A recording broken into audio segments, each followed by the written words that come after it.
Bonjour à chacun et à chacune de vous.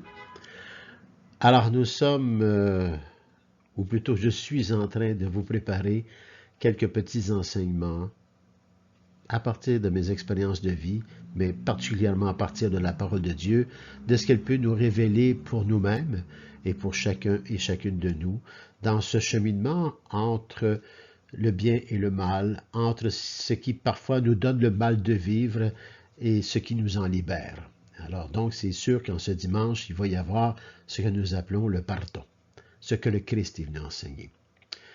Et lorsqu'il annonce dans cet évangile de ce dimanche, lorsqu'il parle du pardon sur la question qui lui est posée, eh bien, Pierre s'approcha de lui.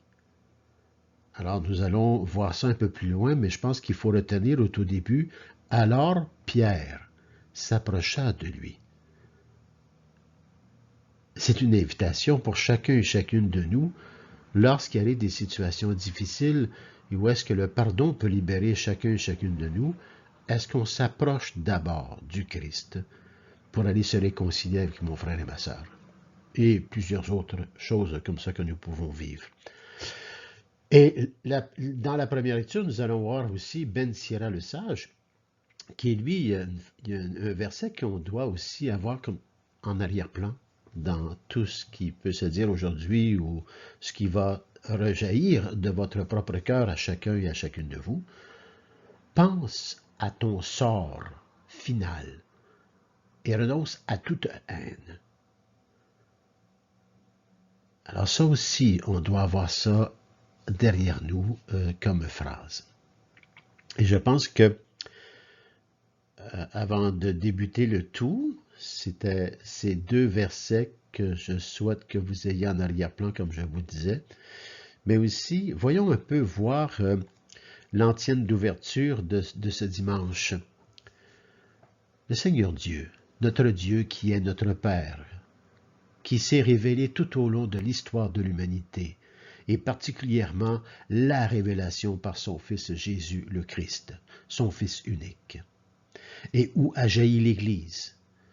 Et cette Église qui poursuit l'œuvre de la rédemption et de la miséricorde du Père, du Fils et de l'Esprit Saint par la Trinité, avec des exemples exceptionnels de saints et de saintes et de martyrs, les apôtres et tous ceux qui ont suivi, et particulièrement avec Marie. Marie qui est la participante à la rédemption avec son Fils pour chacun et chacune de nous. Dans cette antienne d'ouverture, il est important de lire, mais pas juste de lire, de s'arrêter à ce qu'on est en train de lire, parce que nous allons célébrer nous allons célébrer l'Eucharistie de la présence réelle du Christ. Alors, on doit toujours se préparer. Nous avons l'antienne d'ouverture. Elle dit ceci: donne la paix, Seigneur, à ceux et celles qui t'attendent. À ceux et celles, j'ajoute là, à ceux et celles qui espèrent en toi. Que tes prophètes soient reconnus dignes de foi. Sommes-nous capables de reconnaître les prophètes comme étant dignes de foi? Écoute vraiment les prières de ton serviteur et de ton peuple, Israël. Tout le peuple, toute l'humanité a ce genre de prière dans son cœur. Mais comment cette prière, cette antienne peut résonner dans le cœur de chacun et chacune de nous? C'est le Christ qui nous donne le chemin, la vérité et la vie. Et c'est lui qui nous mène au Père. Bon. Et c'est pour cette raison que nous avons toujours devant Dieu à se reconnaître. À se reconnaître et à vivre une forme continuelle d'acte pénitentiel. Et lorsque je dis cela et que je suis en train d'enseigner cela, je suis en train d'enseigner ce que l'Église nous enseigne, ce que le Christ nous a enseigné et qui poursuit son œuvre. Et lorsque je le dis, il ne faudrait pas penser que je ne me le dis pas à moi-même. Lorsqu'on témoigne et lorsqu'on enseigne la parole de Dieu, elle a un retour vers celui qui parle. Et ça, croyez-le. Parce que tout ce que nous disons a une répercussion dans nos cœurs propres et une reconnaissance de ce que nous sommes dans notre humanité blessée. Alors, dans cet acte pénitentiel, nous avons d'abord une invitation. Que la grâce de Jésus notre Seigneur, l'amour de Dieu le Père et la communion de l'Esprit Saint soient toujours avec chacun et chacune de nous. La salutation à l'ouverture à la messe, après avoir signé, bien sûr, de la Trinité Père, Fils et Saint-Esprit. Préparons nos cœurs toujours avec beaucoup d'humilité, car nous allons célébrer le sacrement par excellence. Je dis souvent cela avant chaque Eucharistie, lorsqu'on se prépare le cœur, qu'on scrute notre cœur. Jésus est venu nous révéler un Dieu dont le pardon est vraiment sans mesure. C'est un pardon à l'infini. Sa compassion à chaque instant, elle nous devance en toute situation, circonstances et événements de vie. Et c'est dans cette vérité, avec un cœur confiant, que nous pouvons implorer, que nous implorons sa miséricorde. Nous, c'est chacun et chacune de nous, et moi le premier. Alors, ce dimanche, nous avons à reconnaître certaines choses qui nous appartiennent, qui nous est unique, mais qui a des répercussions sur toute une fraternité, une communauté, une société, une famille, dans nos milieux de travail, dans nos milieux politiques, dans nos milieux mondiaux. Nous sommes tous responsables de l'un et de l'autre, mais nous avons tous à grandir dans cette miséricorde infinie si nous voulons atteindre le royaume de Dieu, un royaume de paix, de sérénité et de justice. Alors nous disons, Seigneur Jésus, envoyé par le Père pour nous guérir de tout ce qui n'est pas de toi, et de tout ce qui parfois nous envahit qui n'est pas de toi, de telle sorte de nous couronner d'amour et de tendresse, envoyé par le Père pour nous guérir et nous couronner d'amour et de tendresse. Et là, on lui dit, prends pitié de nous. Prends pitié de nous. Est-ce que nous croyons que le Père a envoyé son Fils pour nous guérir et pour nous couronner d'amour et de tendresse? C'est le questionnement qui nous est donné dans cet acte pénitentiel, parce que c'est là que parfois on peut découvrir que nous sommes pécheurs et pécheresses. Et on poursuit en disant, ô Christ, on s'adresse à Jésus, le Messie, ô Christ, venu dans le monde. Tu es venu dans le monde pour nous appeler à imiter la miséricorde du Père.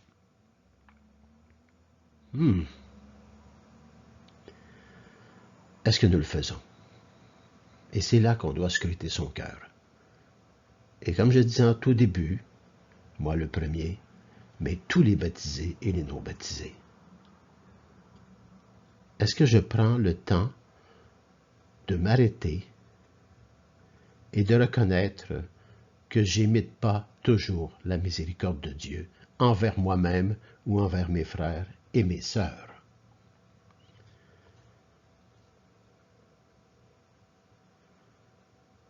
Seigneur, élevé dans la gloire du Père, où tu prends sur toi nos péchés, même élevé à la droite du Père, assis à la droite du Père, le Christ, le Messie, Jésus, qui a été crucifié, qui est mort pour chacun et chacune de nous, pour notre rédemption et notre miséricorde, pardonne-leur, Père, ils ne savent pas ce qu'ils font.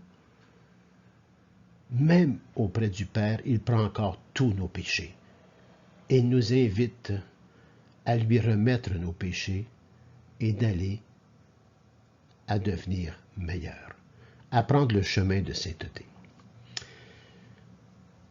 Il est important de se regarder soi-même, chacun et chacune de nous, avant chaque célébration. Car les célébrations, le sacrement de l'Eucharistie et la parole de Dieu sont des nourritures vivantes et présentes, la présence même du Christ, pour nous donner les vivres dont nous avons besoin pour aller de l'avant et devenir meilleurs. Et ça ne prend pas une journée, ça prend toute une vie pour se reconnaître. Même la petite Thérèse de l'Enfant Jésus, dans les derniers instants de sa vie, voulait se confesser. Imaginez, qui sommes-nous, nous? Si on n'est plus capable de se reconnaître en seulement chaque instant de nos vies, chacun et chacune de nous. Et c'est là qu'on demande le pardon, que le Dieu Tout-Puissant n'agisse envers nous, n'agisse pas envers nous plutôt selon nos fautes, qu'il nous pardonne toutes nos offenses et nous conduise ainsi jusqu'en vie éternelle. Voyez-vous toute l'ouverture miséricordieuse qui nous est donnée à chaque dimanche pour poursuivre notre vie à devenir meilleur. Nous recevons le pardon et nous allons recevoir le Christ vivant. Mais aussi la parole de Dieu pour nous donner de quoi à réfléchir, à prier, à faire oraison et s'approcher davantage de Dieu. Mais nous devons se reconnaître. Alors, nous allons, c'est bien sûr, entrer tout doucement dans la parole de Dieu. Mais avant, la prière d'ouverture est importante aussi. C'est la ligne qui nous est donnée dans cette prière d'ouverture, c'est la ligne continue que nous allons retrouver tout au long de la célébration, à travers la parole de Dieu, les prières eucharistiques, la préface et même la prière de communion pour la suite. Et après ça, nous sommes envoyés en mission, chacun et chacune de nous. La messe, l'Eucharistie.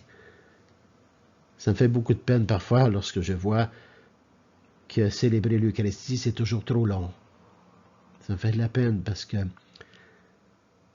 c'est jamais assez long pour avoir la vie éternelle. Ça vaut le coup. Alors, cette prière d'ouverture, Dieu, Créateur et Maître de tout. Est-ce qu'on croit lorsqu'on prie à ces mots? Dieu, Créateur et Maître de tout.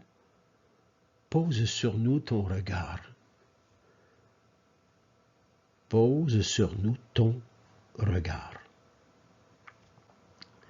Et pour que nous ressentions l'effet de ton pardon, accorde-nous de te servir avec un cœur sans partage. Un cœur sans partage. Accorde-nous de te servir avec un cœur sans partage. Donne-nous les grâces dont nous avons besoin pour vivre de la divinité en tant que fils et filles de Dieu. Nous sommes en cheminement, nous sommes en progression. Et encore une fois, moi le premier, je ne suis pas parfait et je suis un pécheur. Et j'ai fait du tort à mes frères et à mes sœurs dans certaines situations. Mais devant Dieu, je suis capable de reconnaître et de demander pardon. Même ceux qui parfois ne le voient pas, et pourtant c'est fait.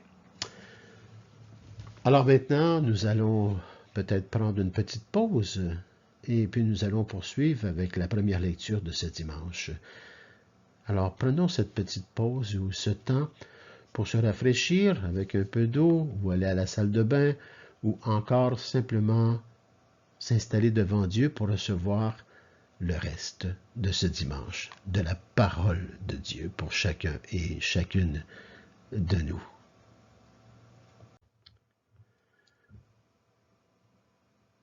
Alors regardons maintenant ensemble cette première lecture de ce dimanche.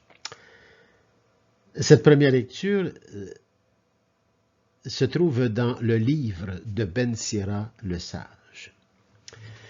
Et c'est dans le chapitre 27, verset 30 et le chapitre 28, verset 7. Et je pense que je vous laisse le soin de le lire et peut-être de revenir à la vidéo après, ou ben non, de le lire après, tout doucement, dans le silence devant Dieu.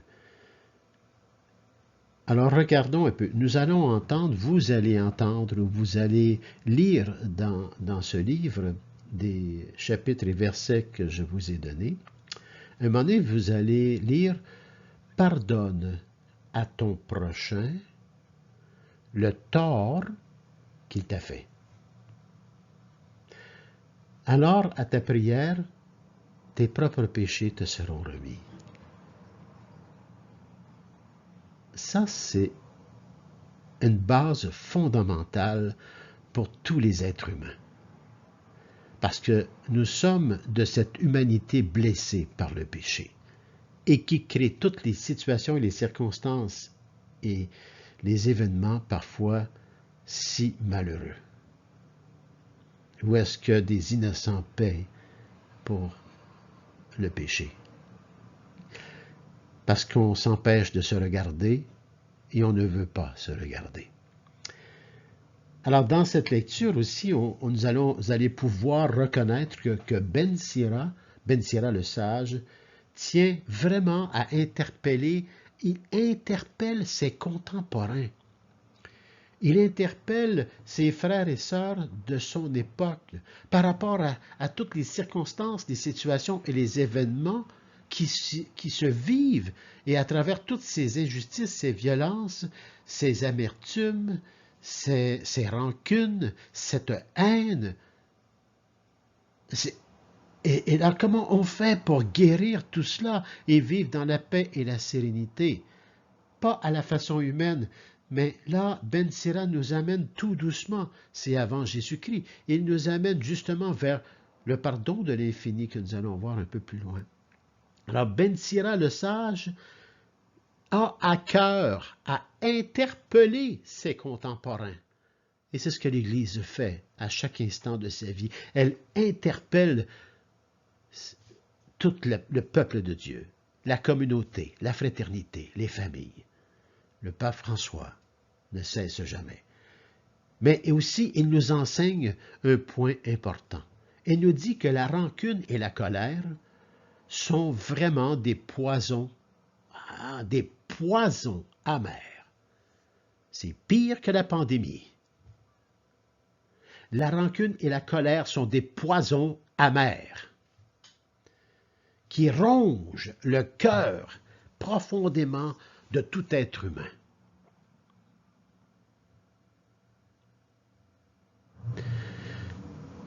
Est-ce qu'on est conscient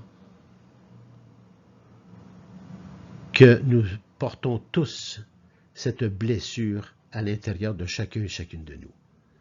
Est-ce que nous sommes conscients que l'humanité a un cœur blessé par le péché et qu'elle a maintenant à s'élever dans la miséricorde? À nous, par la grâce, d'être miséricordieux, autant que nous voudrions recevoir la miséricorde de nos proches. Alors, c'est un peu ce que Ben Sira va développer dans le livre de ce dimanche. Et j'ajouterais peut-être quelque chose.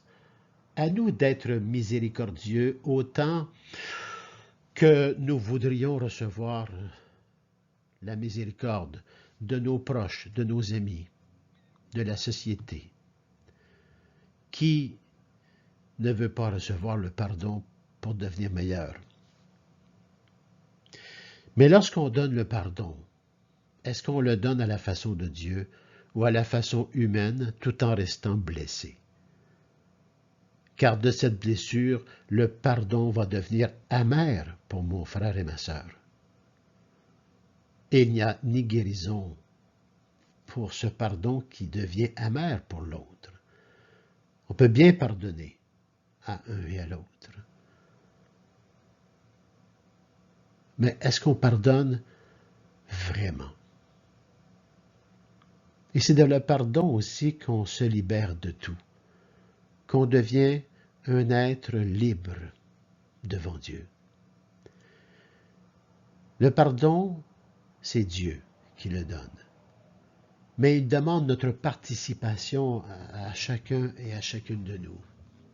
Oh que oui, il demande notre participation à chacun et à chacune de nous.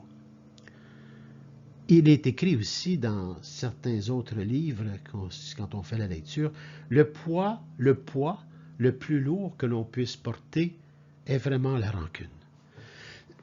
Excusez. La rancune est un poison amer.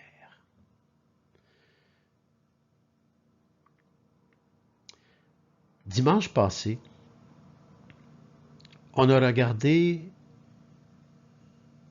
justement cette humanité blessée à travers une communauté bien humaine, c'est-à-dire chacun et chacune de nous.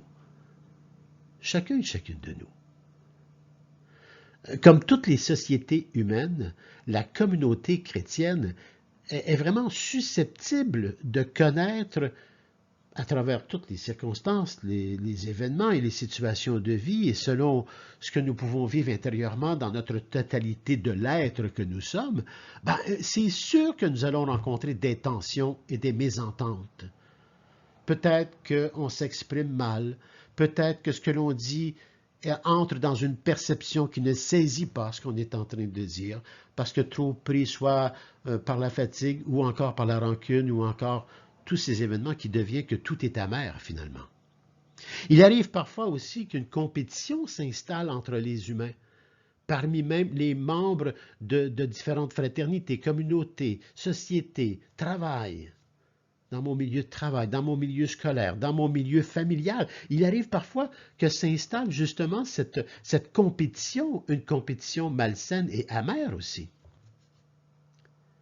Chacun et chacune veut garder, en quelque part aussi, on peut rencontrer ça, son domaine d'action. C'est mon domaine, ne touchez pas à ça, c'est moi qui le sais, j'ai l'absolu, j'ai la vérité. Et là, il se passe des choses qui nous abîment personnellement et qui abîment mon frère et ma sœur. Je suis dans ce que je veux garder. Je tiens mon domaine, c'est à moi ça. Ou encore son expertise, notre expertise qui est la nôtre, sans écouter celle des autres. Ça m'est arrivé, à moi aussi. Et ça est arrivé aussi à mes frères et sœurs de vivre cela. Et aussi, chacun et chacune veut garder cette expertise et tolère mal qu'une autre personne vienne s'en mêler. S'il vous plaît, hein? Alors, voyez-vous, nous vivons ces tensions, ces mécontentements, et nous les recevons à des mesures bien différentes d'une personne à l'autre. Des querelles, des disputes, le fameux commérage, après coup. Lorsqu'on vit des situations de mécontentement, des grandes tensions, on ne voit pas le réel coupable, mais on rend tout le monde coupable. Et lorsqu'on rend tout le monde ou une personne en particulièrement coupable, là, à ce moment-là, qu'est-ce qu'on fait? On fait du commérage, de la médisance. On détruit la personne. La personne qui est mon frère et ma sœur et qui vit la même chose que moi dans un temps peut-être donné ou dans une autre situation, circonstance ou événement de vie. Parce que nous faisons partie de cette humanité blessée.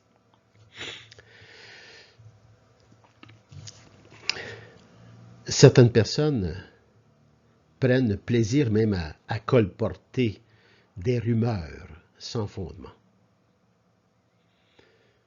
Nous voyons cela aussi. Et ces rumeurs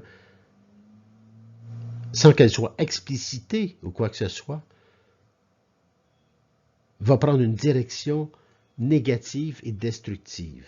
Non seulement pour la personne qui est en train de le dire ou de le vivre, mais pour toute personne qui entende et qui reçoivent. On les détourne de leur foi, de leur espérance et de l'amour de Dieu. On les détourne de tout cela. Et là, on prend position et puis là, on manifeste. Des rumeurs sans fondement qui risquent souvent de porter atteinte à la réputation d'autrui. Et personne n'a à se battre pour sa réputation. Personne n'a à se battre pour sa réputation. Parce que si nous avons une bonne réputation, c'est celle de Dieu. Ce n'est certes pas avec mon humanité blessée que j'ai bonne réputation, que nous avons une bonne réputation. Notre réputation vient de notre combat spirituel dans lequel nous recevons les grâces par la miséricorde de Dieu par rapport à l'humilité, la confession, le sacrement de pénitence, la bonne entente. Et notre réputation finalement appartient à ce Dieu Père, Fils et Esprit, parce qu'il nous a accueillis dans sa miséricorde. Ou encore, dans les fraternités, les familles, les communautés, en société, en politique, mondialement, la jalousie. On dirait que la jalousie, elle va se réjouir lorsqu'un projet échoue, au lieu de voir la valeur du projet. Combien de projets divins ont échoué par la jalousie de l'humanité qui n'était pas prête à recevoir cette œuvre divine. Et la plus grande, c'est la miséricorde, pour ma part. Ou encore, je veux ce poste, je veux ce titre. Et voilà que quand arrive le temps, c'est mon confrère ou ma consoeur qui l'a. Oh! Je ne l'accepte pas du tout et je vais tout faire pour nuire à sa réputation parce que c'est moi qui voulais ce poste. Ça, c'est l'humanité blessée aussi. Et pensez-vous que c'est juste à l'extérieur de l'Église, c'est en Église aussi, même à travers les clercs.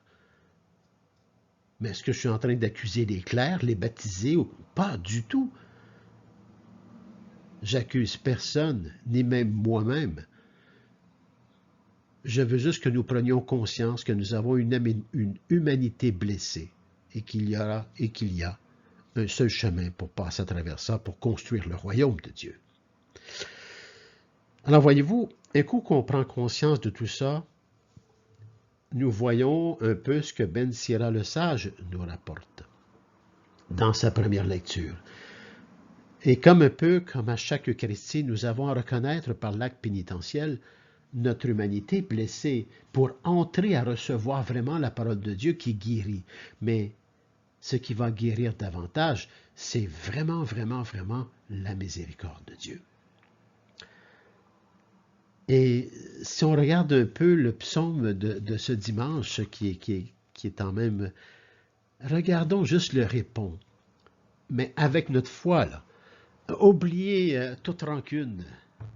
Oubliez tout ce qui est amer dans votre cœur face à votre frère ou à votre sœur. Regardez juste le refrain, là, le répond de chaque psaume que nous allons goûter dimanche. Le Seigneur est tendresse et pitié. Il est lent à la colère et plein d'amour. Le Seigneur est tendresse et pitié, lent à la colère et plein d'amour. Et le Christ nous invite à être parfaits comme notre Père céleste est parfait. Je ne connais pas d'autre chemin que celui de l'humilité de ma propre personne devant Dieu et devant mes frères et sœurs. Et cette humilité, je la vis quoi qu'on en dise.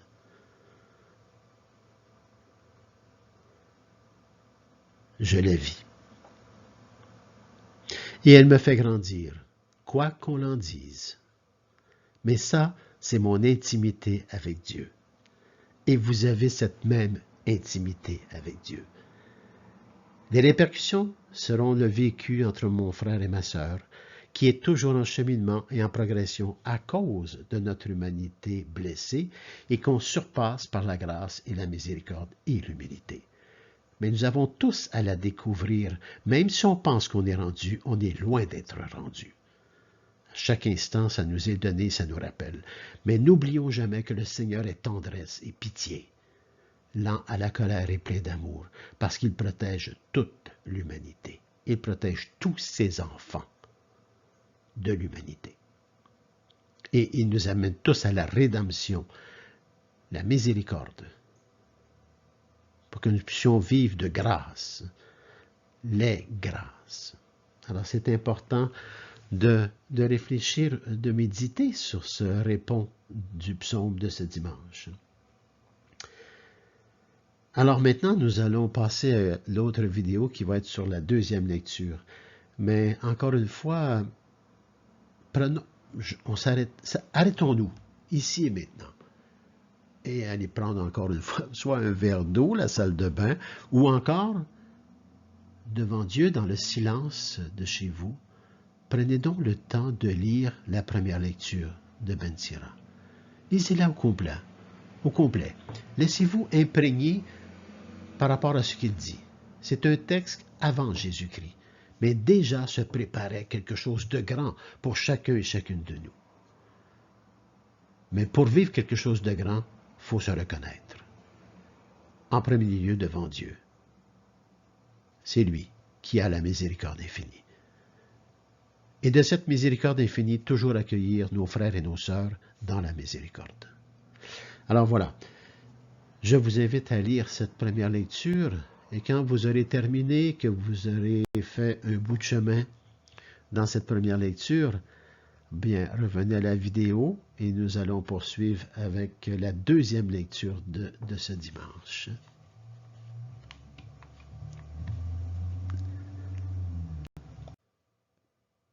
Alors, de retour, j'espère que vous avez fait une bonne lecture et que vous avez été, par la grâce devant Dieu, voir toute cette humanité blessée sur chacun et chacune de nous. Mais nous en sommes heureux parce que c'est presque une action de grâce lorsqu'on se rend compte du pécheur et de la pécheresse que nous sommes. C'est une action de grâce que Dieu nous le montre parce qu'il veut nous amener sur un chemin meilleur, la sainteté. Alors, dans cette deuxième lecture, justement, la lecture, c'est Saint Paul apôtre qui s'adresse aux Romains. Il est à Rome.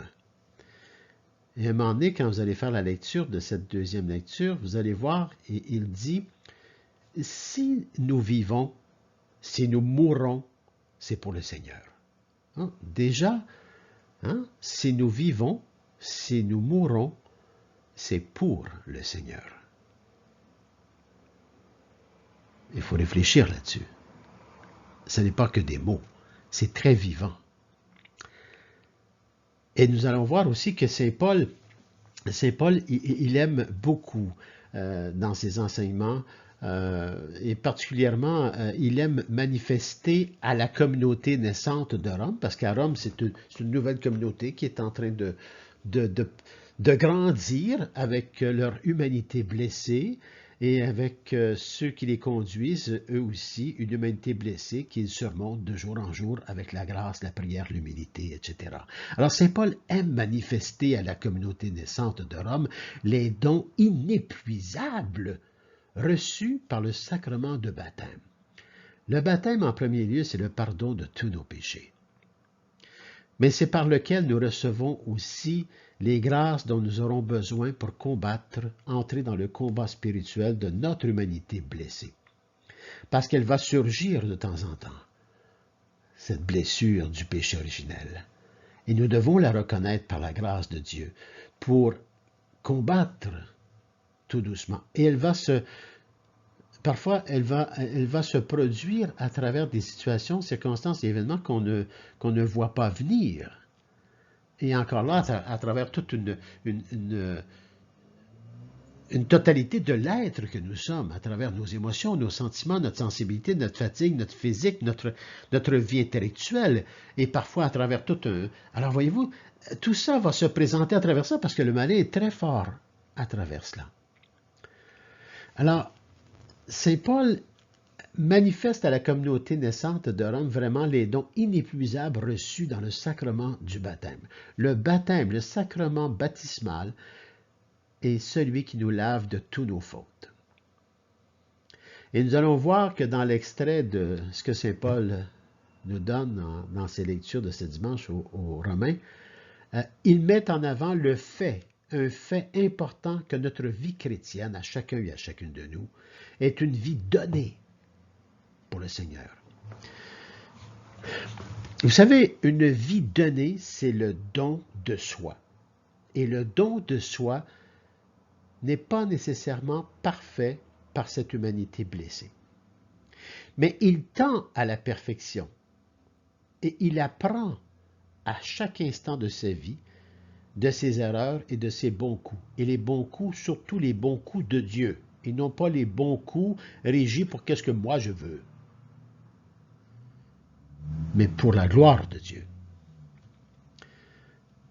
Alors c'est pour cette raison que Paul il dit aucun d'entre vous ne vit pour soi-même, excusez, et aucun ne meurt pour soi-même.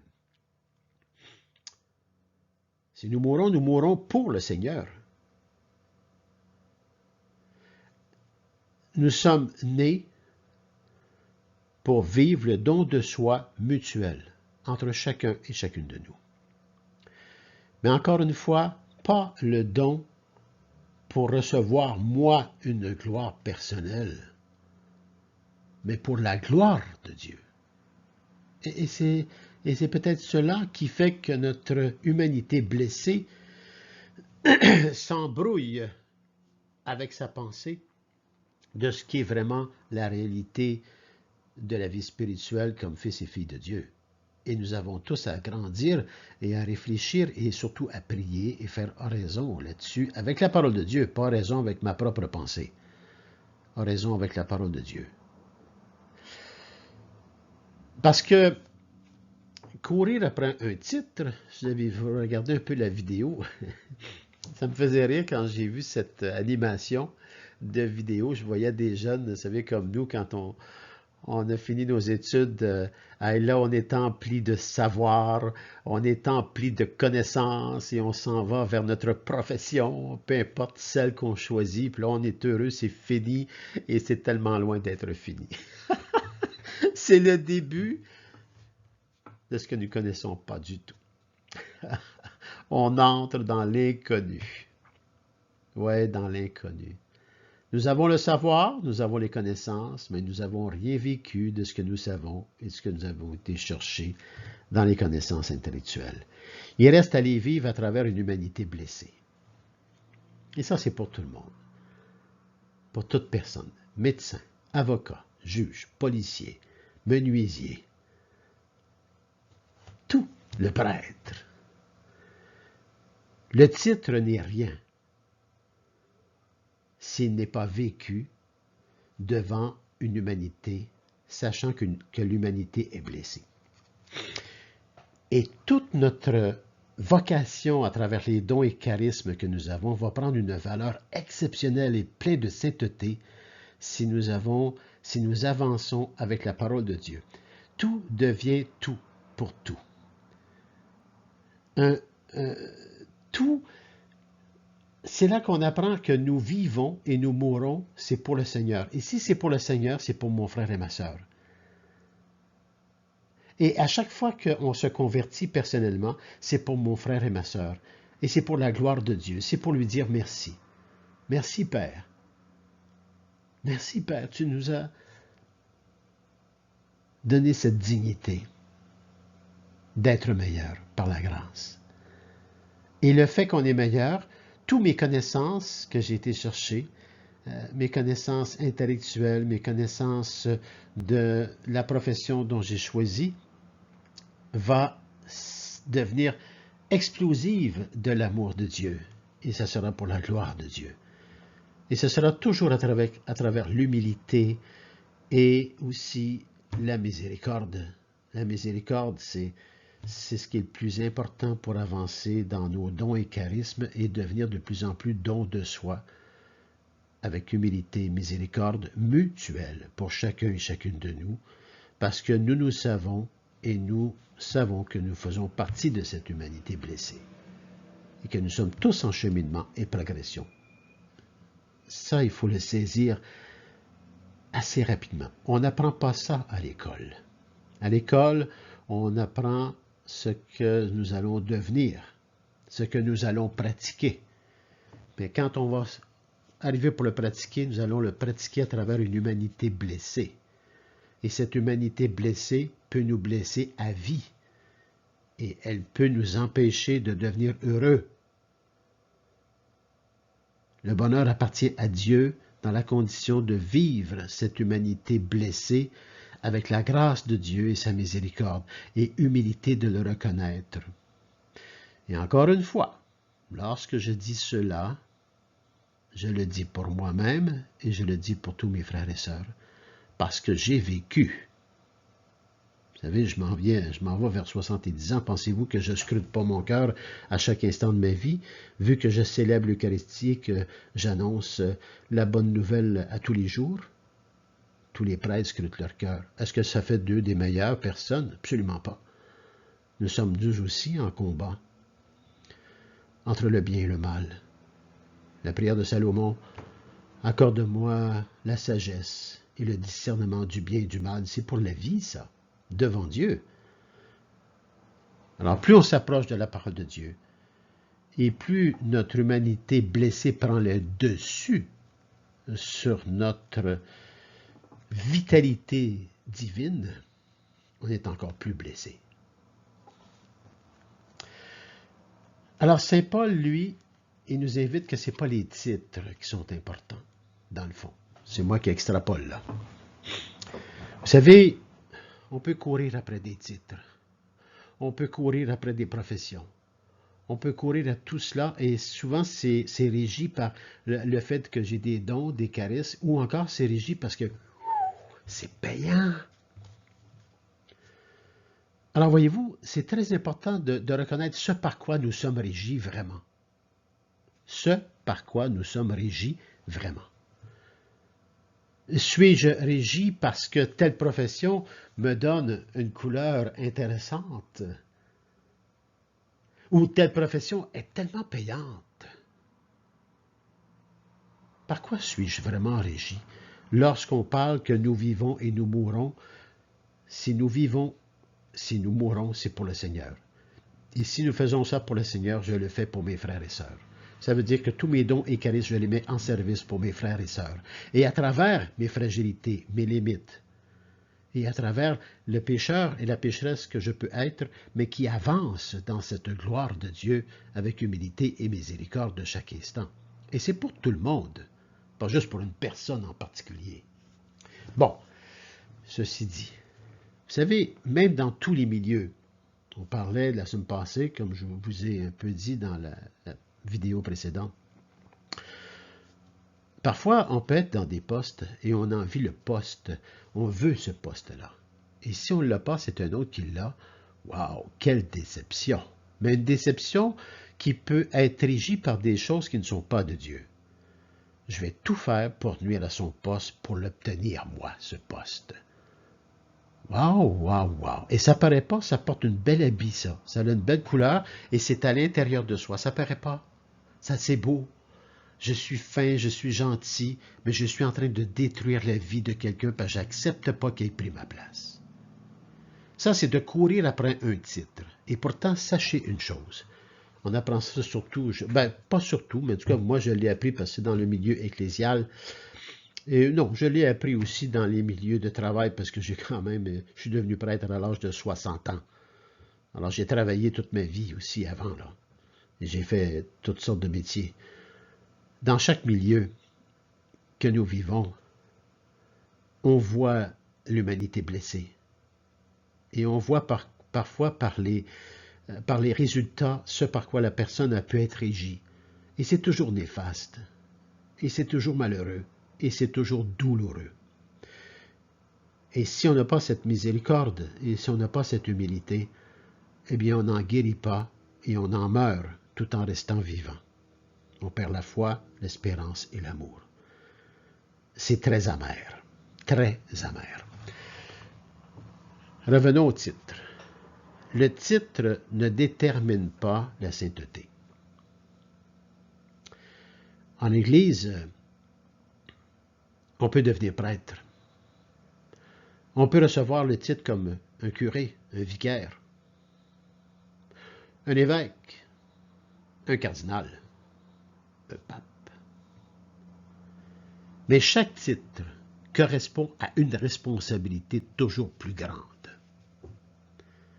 Le titre ne détermine pas ma sainteté. Il détermine une responsabilité à travers laquelle j'aurai à marcher vers la sainteté. En écartant de moi toute mon humanité blessée, mais je ne pourrai jamais y arriver seul. J'ai besoin de la grâce de Dieu, j'ai besoin de mes frères, de mes sœurs, j'ai besoin de l'Eucharistie, j'ai besoin de la parole de Dieu, je dois la scruter, je dois prier, je dois faire l'adoration, je dois, pas en obligation, mais pour aller vers la résurrection. Et ça va toujours être autour du pardon. On ne peut pas s'éloigner du pardon. Alors voyez-vous, tous les titres que nous pouvons aller chercher en ce monde, tous les titres, les plus petits au plus haut selon le jugement humain, ce n'est rien qui nous amène à la sainteté. Ce qui nous amène à la sainteté, c'est l'amour.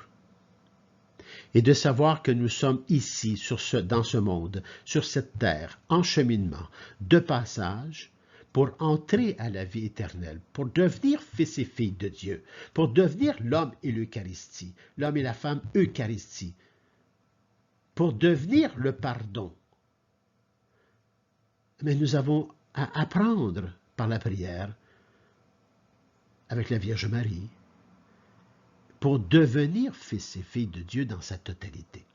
Et cela peut prendre une vie. Et lorsque je rencontre quelqu'un qui est juste en cheminement, mais qui n'est pas encore pleinement dans cette plénitude, je risque de subir cette personne. Et si moi, j'y suis pas rendu non plus, je vais faire subir des personnes aussi par mon humanité blessée. Comprenons que nous sommes toujours en conversion mutuelle. La conversion mutuelle.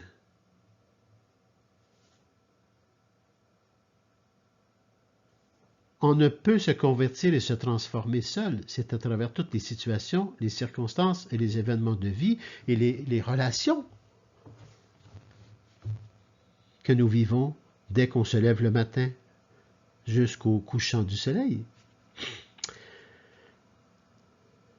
Comme nous avons beaucoup à apprendre encore, chacun et chacune de nous, ce n'est jamais terminé.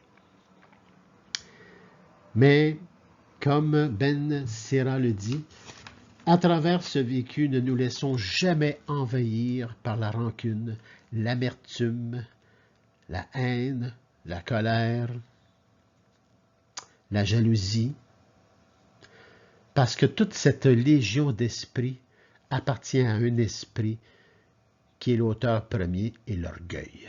C'est dans l'orgueil que je vais aller chercher la rancune, l'amertume, la médisance.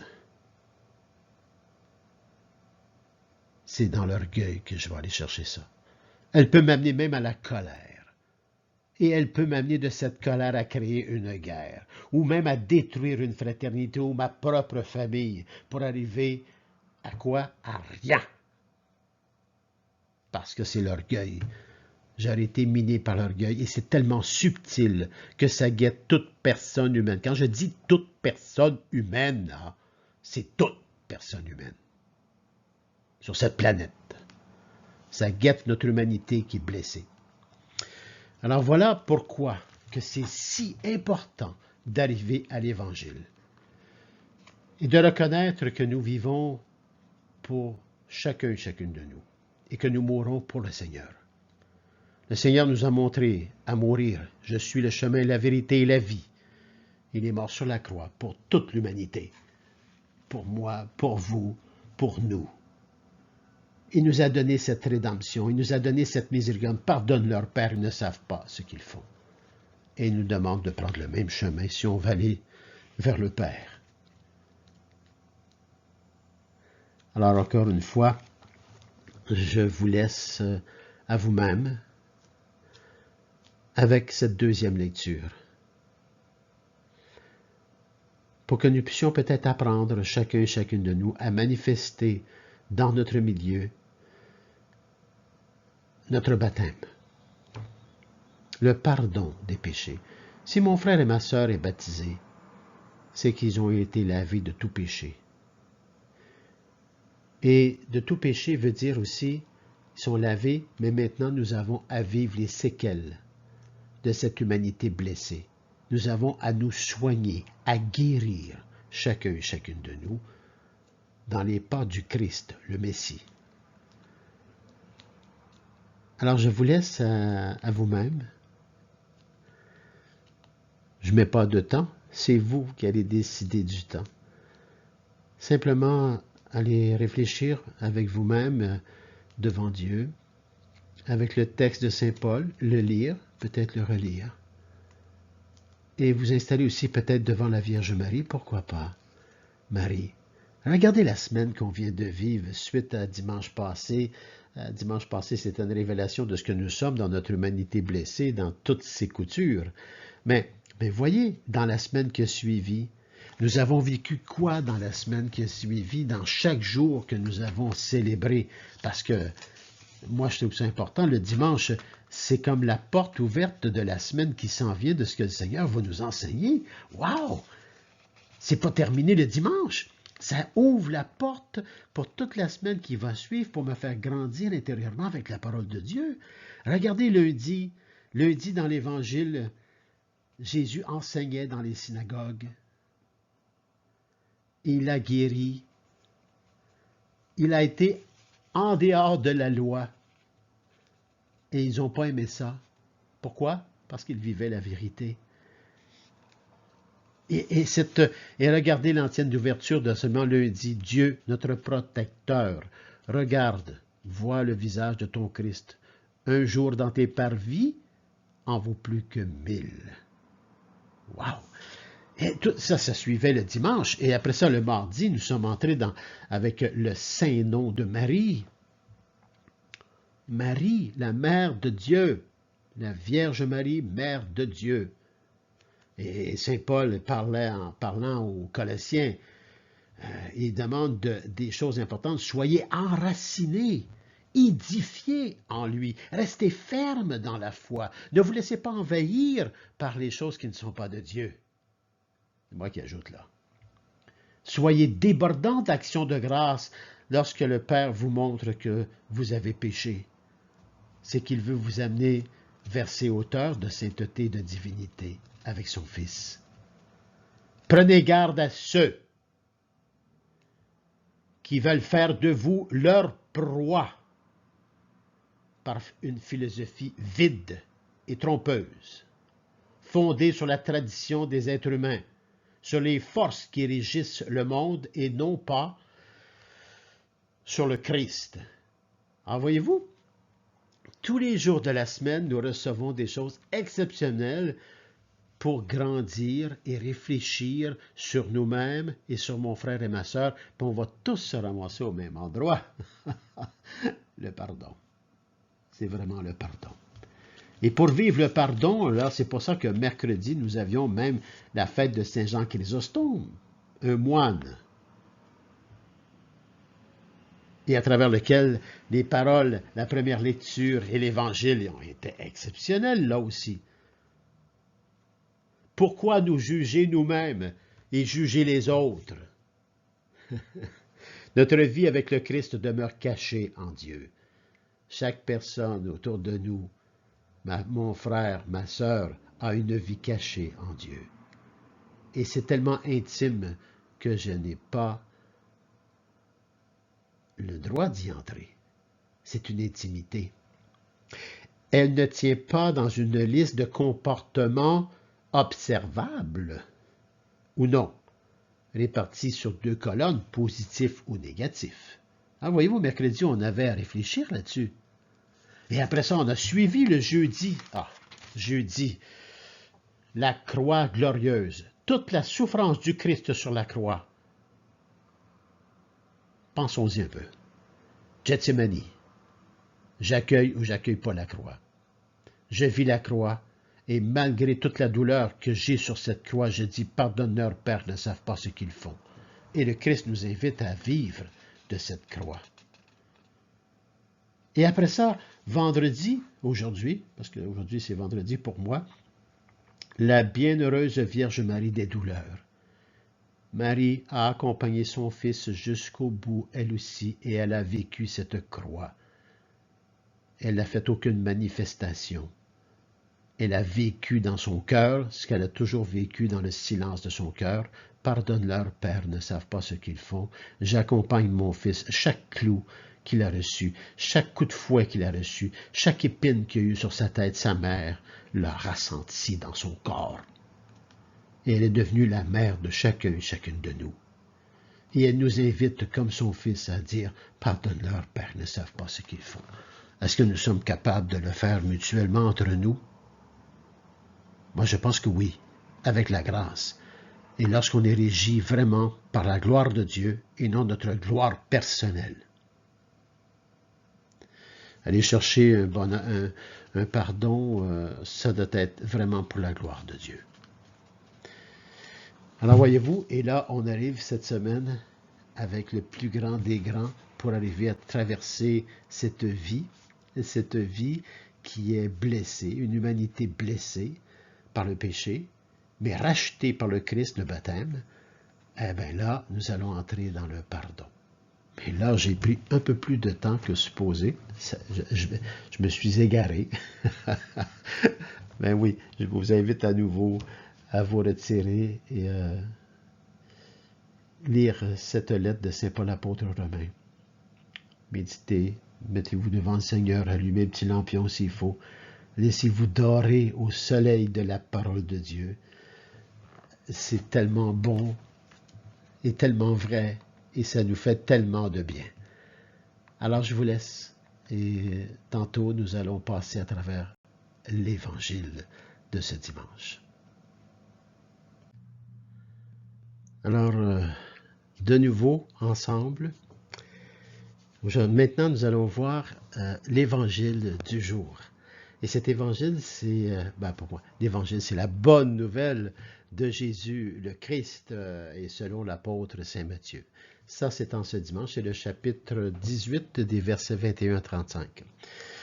Je ne vous la lirai pas, je vous invite plutôt à la lire, peut-être vous l'avez déjà lu, et peut-être allez-vous la lire après, à vous de méditer la parole de Dieu à votre manière, à vous. Mais vous allez rencontrer dans cet évangile, si vous remarquez, lorsqu'on fait l'acclamation à l'évangile lors de ce dimanche, il y a, au tout début, nous chantons, vous savez, l'Alléluia, Alléluia, puis là, il y a un verset que nous lisons. Et voici ce verset. Je vous donne, Jésus parle, le Christ parle, je vous donne un commandement nouveau, dit le Seigneur. Aimez-vous les uns les autres, comme je vous ai aimé. Aimez-vous les uns les autres, comme je vous ai aimé. Juste ce petit verset qu'on retrouve dans Jean, chapitre 13, verset 34. C'est pas nouveau pour chacun et chacune de nous.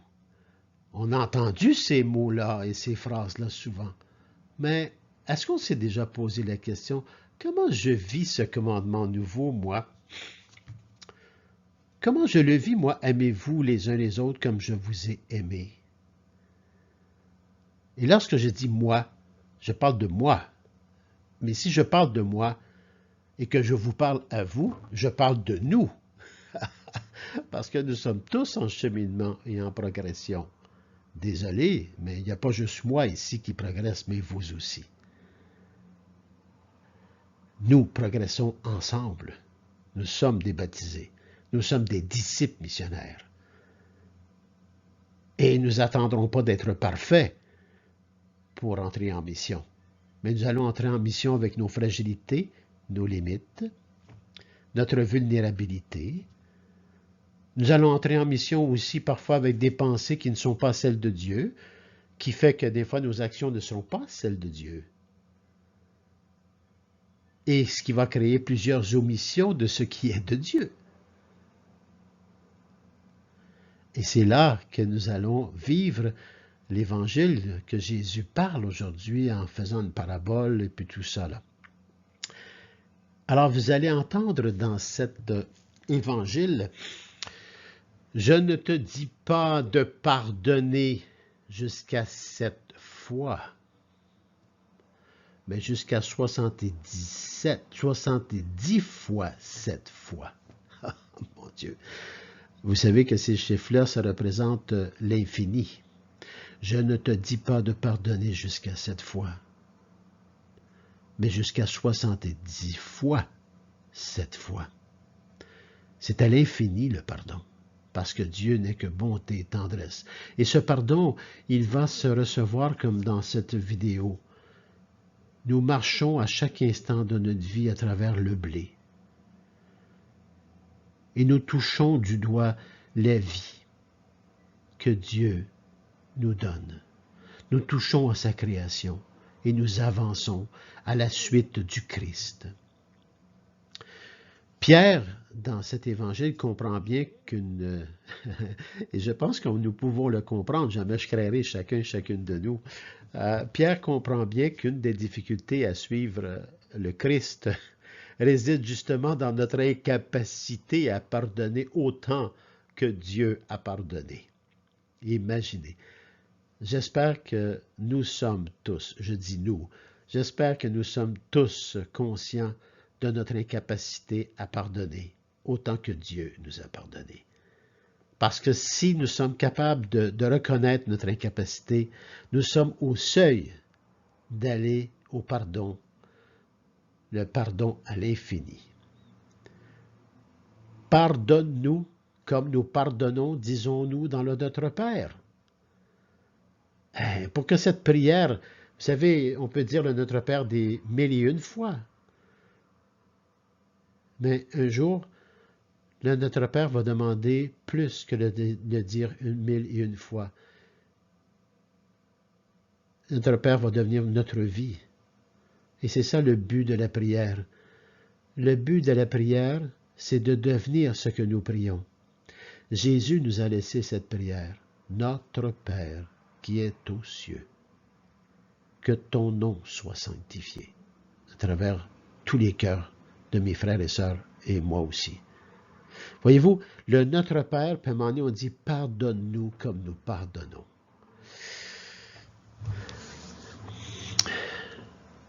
Pour vivre cette expérience du pardon, parce qu'il s'agit d'une expérience spirituelle, lorsque nous pardonnons vraiment nos frères et sœurs et que nous allons vers Dieu pour recevoir le sacrement du pardon, on se sent pleinement nettoyé. Parce que Dieu m'a pardonné. Parce que mon cœur a pardonné. Et que je sais que dans le pardon, tout est guéri en moi et que je peux continuer ma marche dans ce blé, dans cette vie, dans cette création pour aller vers le Père. Dans cette « pardonne-nous comme nous pardonnons », c'est vraiment une des expressions des plus délicates de la prière du Notre Père. Que Dieu donc nous aide sur ce chemin si complexe du pardon et pourtant si libérateur. Vous savez, ça peut être, on peut avoir subi des choses dans la vie par des personnes humaines. Et nous avons aussi fait subir des choses à des personnes humaines. Excusez. Il ne faudrait pas penser que nous sommes les seuls à d'avoir subi des choses. nous avons fait subir, nous autres aussi, à des mesures différentes. Mais nous vivons tous un jour ou l'autre le fait d'avoir fait subir à quelqu'un quelque chose. Et nous vivons tous, à un autre instant, le fait de subir quelqu'un. Et c'est pour cette raison que le pardon devient si important. Sans le pardon, ce ne sera que la guerre, la division, les déchirures, la vengeance, la rancune. Et ça appartient au malin. Ça appartient à Satan. On a peur de le nommer aujourd'hui parce qu'on dirait qu'on est dépassé ça. Mais il existe encore. Et il joue uniquement dans notre pensée, dans nos émotions qui viennent joindre nos pensées négatives, etc. Il n'y a rien de Dieu là-dedans. Alors, voyez, cet évangile du jour nous amène vraiment à réfléchir profondément sur le pardon de Dieu. Je vais peut-être, donc, on parle de Dieu pardonne à l'infini. Et là, je vais me servir de vie liturgique qui est quand même très bien. Vous savez, on a parlé du Notre Père, l'évangile que vous avez peut-être lu ou que vous allez lire après cette petit enseignement, ou cet long enseignement, ça dépend comment vous le voyez. Mais Dieu pardonne vraiment à l'infini. Est-ce que vous avez remarqué que dans le symbole des apôtres se trouvent ces quelques mots que nous récitons parfois beaucoup plus machinalement que de façon arrêtée? Je crois à la rémission des péchés. C'est dans notre symbole de foi. Je crois à la rémission des péchés. Est-ce que nous y croyons vraiment? Je le récite à chaque dimanche. Est-ce que j'y crois vraiment? Je crois à la rémission des péchés. Croyez-vous que Dieu peut pardonner vos péchés? Croyez-vous que Dieu peut pardonner mes péchés? Qu'il peut pardonner aussi aux personnes qui vous ont fait du mal?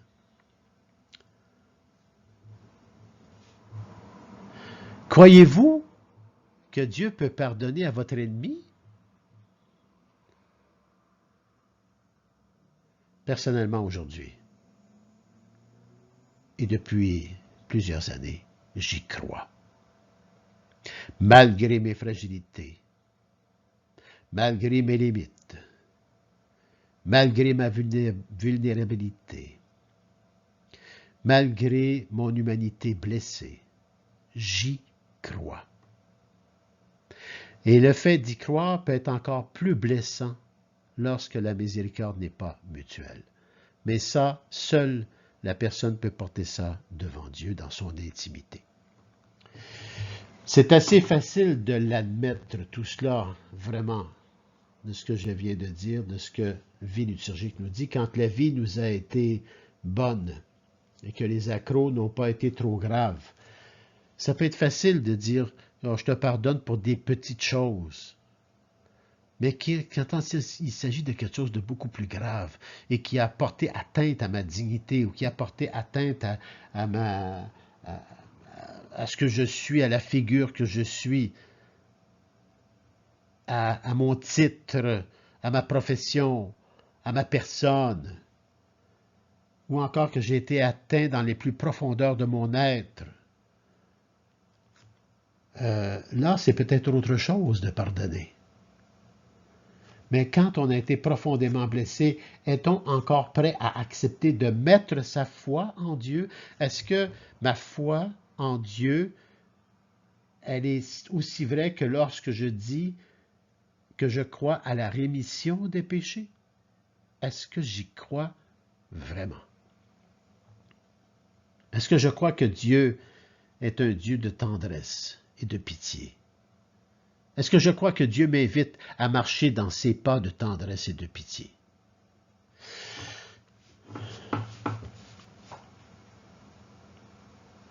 Parce que quand on a été profondément blessé, on peut se demander, est-on encore prêt à accepter de mettre sa foi en un Dieu qui pardonne tout? Comment je peux aimer Dieu qui pardonne tout alors que moi je retiens tout? et que le fait de tout retenir, je me laisse imprégné, je me laisse envahir par une légion, la légion des esprits, plusieurs sortes d'esprits. Je me laisse envahir par l'amertume. Je me laisse envahir par la rancune. Je me laisse envahir par la haine. Je me laisse envahir par la colère. Je me laisse envahir tout doucement, même par la vengeance. La vengeance qui peut sortir de toutes sortes de manières, même celle qui paraît bien, puis qui ne paraît pas vengeance. On peut parler de justice. Mais en fait, on est en train de vivre une vengeance, et non une guérison mutuelle. Mais ça demande toute une démarche, et ça demande aussi tout un cheminement de libération. Croyez-vous que Dieu peut pardonner aux dictateurs, aux meurtriers, aux proxénètes, aux mafiosos, aux narcissiques, qui ne se rendent même pas compte qu'ils heurtent tout le monde sur leur passage? Voyez-vous, il y a des situations de pardon qui demandent beaucoup de grâce. Mais je vous assure, non seulement par la parole de Dieu, mais par expérience personnelle, que ça libère mutuellement les personnes et qu'on entre à ce moment-là dans les chemins de conversion et de transformation. Croyez-vous que Dieu peut vous pardonner votre bêtise la plus monumentale dans votre vie? C'est des questions. C'est des questions qu'on doit se poser. Croyez-vous que Dieu peut vous pardonner?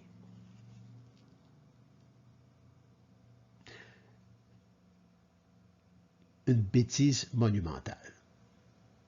Une bêtise qui a fait que vous avez blessé des gens profondément. Que vous les avez peut-être rendus infirmes psychologiquement, spirituellement ou physiquement. Croyez-vous que Dieu peut pardonner cela?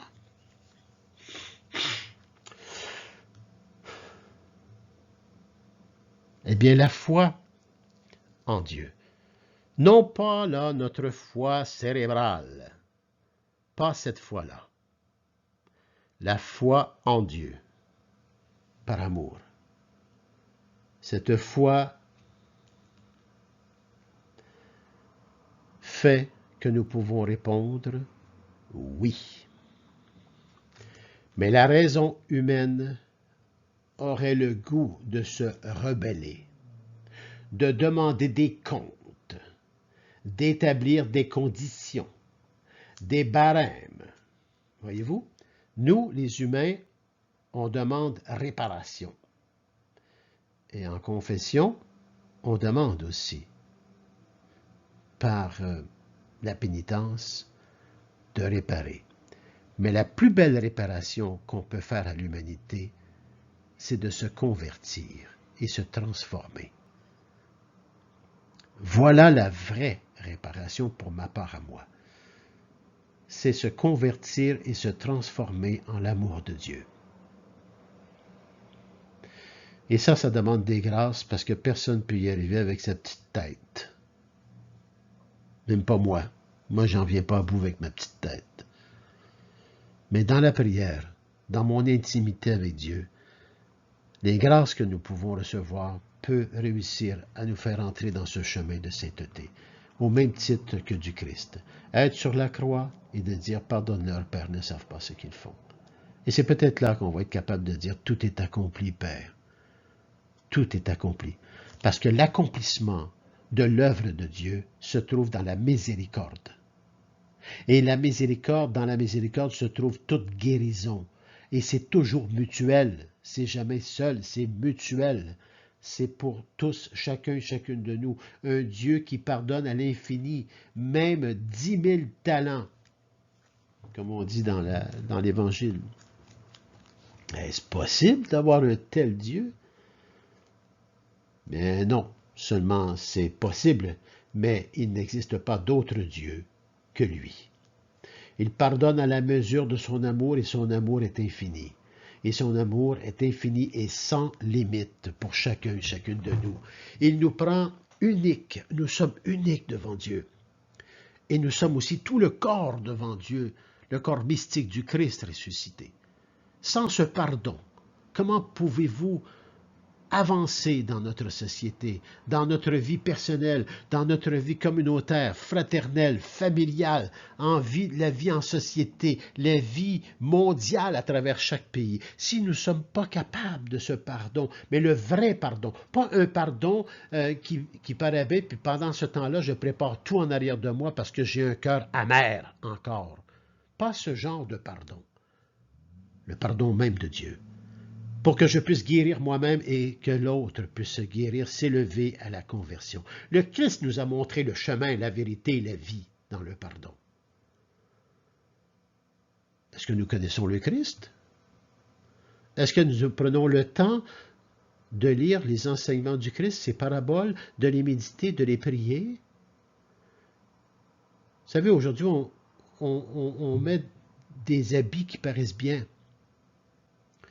Il y a un vieil adage qui dit « l'habit ne fait pas le moine ». Mais c'est vrai aussi de cette manière-là. On a des habits par nos titres et par nos dons et charismes ou nos professions qui paraissent bien parfois. Mais c'est ce par quoi nous sommes régis qui fait la sainteté.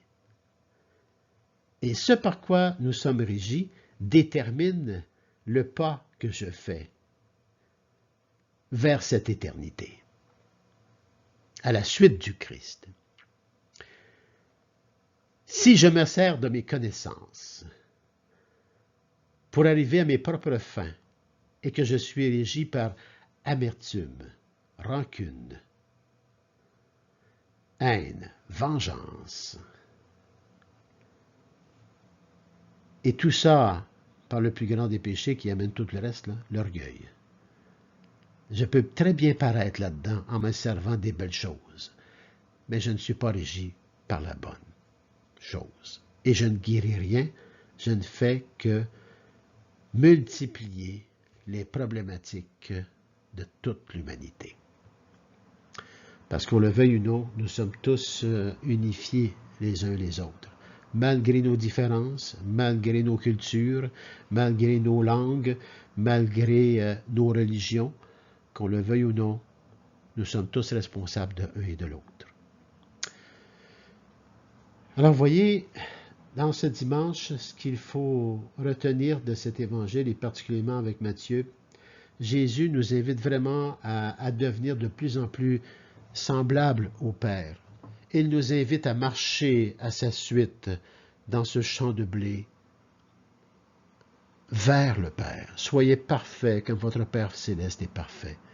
Et dans sa prière, lorsqu'il dit « Père, qu'il ne fasse qu'un, qu'il ne fasse un comme nous faisons un ». Il nous invite à la filiation, à l'adoption filiale. Il nous invite à l'unification. Moi, j'aime beaucoup le terme unification. Unification, faire un avec le Père, le Fils et le Saint-Esprit. Et si nous faisons un dans notre intimité, nous allons dégager cette miséricorde, ce pardon. Et ceux qui le reçoivent sans le recevoir et qu'ils ont un cœur amer, on peut juste prier et se laisser crucifier. Dans la prière de la conversion de mon frère et de ma sœur. Parce que il n'y a pas d'autre chemin pour entrer dans cette éternité et cette résurrection. Il n'y a pas d'autre chemin. Pour l'instant, j'en connais pas d'autre. Et comme dirait Pierre à Jésus, tu détiens la parole éternelle. Tu détiens la parole éternelle. Où puis-je aller? Où puis-je aller, Jésus? Tu détiens la parole éternelle. Et cette parole va va me transformer à travers toute profession, tout ce que je vais décider de servir en cette humanité à travers mes dons et charismes. que je sois prêtre, que je sois médecin, que je sois père de famille, mère de famille, que je sois un juge, un avocat, un policier, un menuisier, un aviateur, à tous les métiers, que je sois un homme d'entretien ou une femme d'entretien, que je sois un préposé ou une préposée, que je sois... tous les métiers, il n'y a pas de sous-métier. Il n'y a que le corps mystique du Christ ressuscité.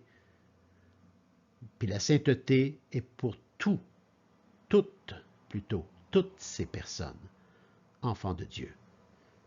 Mais il n'en tient qu'à nous d'entrer dans cette sainteté, parce que nous sommes libres. Ce grand mystère du libre arbitre. Nous sommes libres de dire oui ou de dire non. Et c'est ce qui va toujours amener les souffrances dans notre humanité, tant et si longtemps qu'on n'aura pas le oui de Marie et le oui de Joseph. Et le oui de Jésus à Gethsémani. Et lorsqu'on entrera dans ce oui et qu'on portera notre croix comme le Christ l'a porté, eh bien oui, nous allons mourir avec lui à tout ce qui n'est pas de Dieu, pour ressusciter avec lui à tout ce qui est de Dieu. Tellement transformé que personne ne nous reconnaîtra comme personne n'a reconnu Jésus. Mais on reconnaîtra ce qui restera toujours, l'amour de Dieu. En chacun et en chacune de nous. Mais nous sommes libres. Nous sommes libres. Et c'est cette liberté parfois qui peut nous faire souffrir, mais cette souffrance est pour la conversion et la transformation de mon frère et ma sœur. Et les seuls vivres que j'ai, c'est la parole de Dieu et l'Eucharistie et le sacrement du pardon, de la réconciliation. Si je ne me nourris pas de ces choses, je vais m'écraser. Mais même encore là, si je m'écrase, Dieu sera là pour me tendre la main et pour m'accueillir à nouveau. Parce que Dieu veut sauver tous ses enfants. Voilà ce dimanche. Et de toute façon, beaucoup de dimanches ressemblent à cela. Nous sommes à chaque dimanche et à chaque jour qu'on célèbre l'Eucharistie et qu'on vient chercher la parole de Dieu. Prenons ce temps sans que le temps n'existe. Ne soyons pas préoccupés ou occupés par toutes sortes de choses. Recevons cette parole de Dieu, recevons le Christ, la présence réelle du Christ à l'Eucharistie, si nous voulons grandir et se libérer de nous-mêmes et de mes frères et sœurs dans le pardon, la miséricorde, l'humilité. Vous savez, souvent je dis que nous avons reçu chacun et chacune de nous au cours de notre vie une clé. Et cette clé, elle a été façonnée dès le sein de notre mère. Et c'est Dieu qui l'a façonnée. Et cette clé, personne ne peut s'en servir sinon moi-même qui l'a reçue.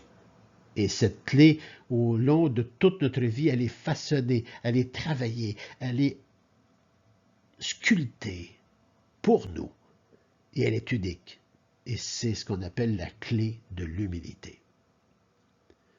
Et cette clé ouvre une porte, derrière laquelle se trouve la miséricorde lumineuse, une miséricorde lumineuse et guérissante. Lorsqu'on dit qu'elle guérit, c'est qu'elle guérit tout. Et elle nous tient sur ce chemin de perfection pour être parfait comme le Père Céleste est parfait, par le Christ qui marche et qui nous montre à marcher. Je suis le chemin, la vérité et la vie. Et nous touchons de la main à cette éternité, cette création d'amour de Dieu.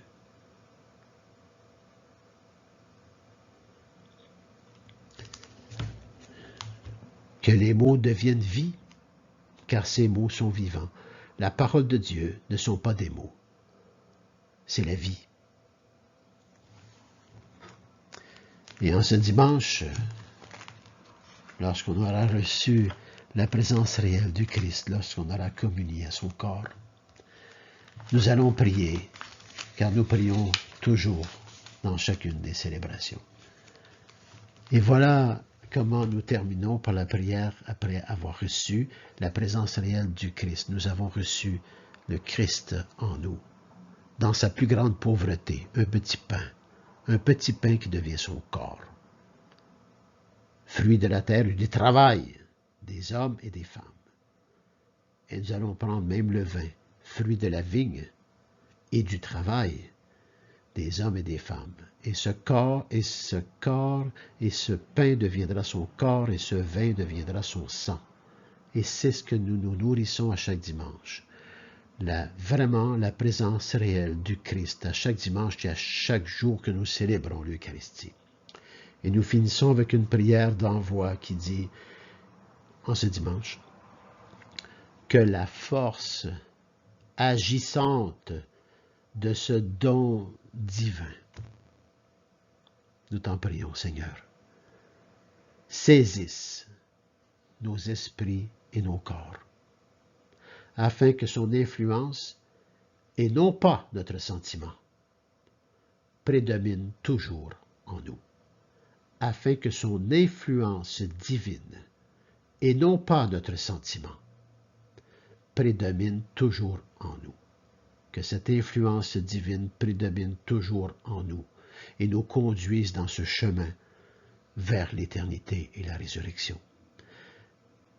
Et l'entrée, c'est vraiment l'humilité et la miséricorde avec la parole de Dieu, l'Eucharistie, le sacrement du pardon.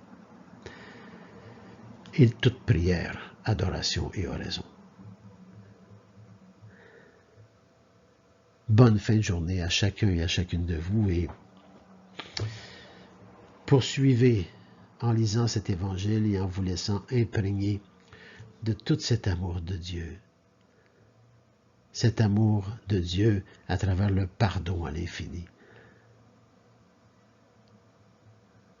Sans ce pardon,